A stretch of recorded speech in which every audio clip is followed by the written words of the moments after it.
Mindfulness is actually a way of connecting with your life. And it's something that doesn't involve a lot of energy. It involves kind of cultivating attention in a particular way. So the way I define it is it's paying attention on purpose in the present moment, non-judgmentally. And then I like to add sometimes as if your life depended on it, because it does. Attention is the faculty that allows us to navigate our lives in one way or another and to actually know what's happening or know that we don't know what's happening and find ways to be in a wiser relationship to things that are going on in our lives than being at the mercy, say, of our own emotional reactions and crazy thoughts and fears and so forth. So it's paying attention on purpose in the present moment, non-judgmentally, as if your life depended on it.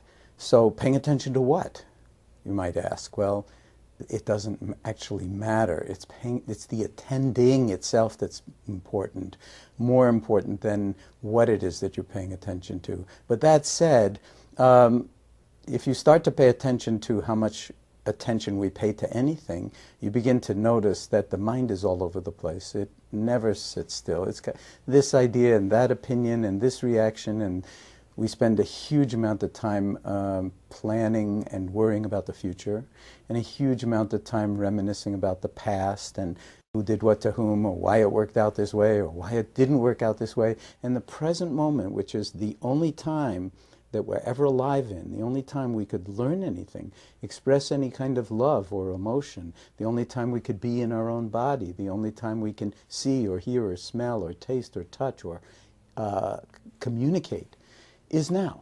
And yet the present moment gets completely squeezed out by all of our preoccupation with the future and the past. When we start to pay attention to our own mind and our own body, it's like reclaiming your life. Mindfulness is not a technique, although there are many, many different ways to cultivate mindfulness. It's actually a way of being embodied, being in some sense in equilibrium with the comings and goings of the outer world, and even the comings and goings and the ups and downs of having a body, which of course has its wonders and is also at sometimes seriously problematic when we're dealing with health problems of one kind or another, or things that can happen to the body. And as long as we have this capacity for awareness, why not develop it? Much of the time, if you think about our educational system and how we grow up, we are trained more and more and more to get into thinking. And thinking is wonderful stuff, very powerful.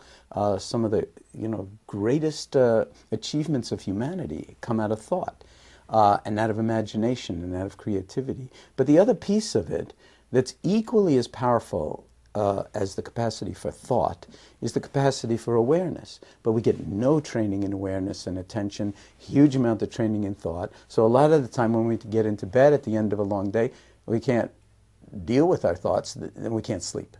They just kind of perseverate over and over and over again, the same thoughts. We want to shut them out. The more you try to shut them out, the more they come in, and pretty soon you don't get to sleep, or you wind up with, basically chronic anxiety or some kind of condition or other.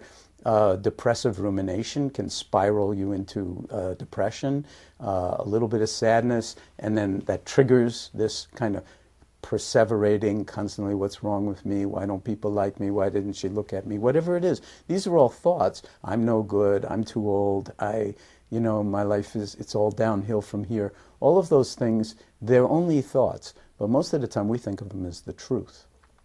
So what mindfulness does in a way is it embraces the actuality of the mind, the heart, the body, and our relationality with the outer world, and gives us new degrees of freedom to navigate the ups and the downs and the ins and outs of our relationships with life, with other people, with our own aspirations and our own fears, and also, and most fundamentally, with our own body. Now, most of us don't want to go anywhere near our own body except under very specialized circumstances at particular times. It seems like, wow, it's wonderful to have these bodily experiences. But a lot of the time, we're just pretty much up here.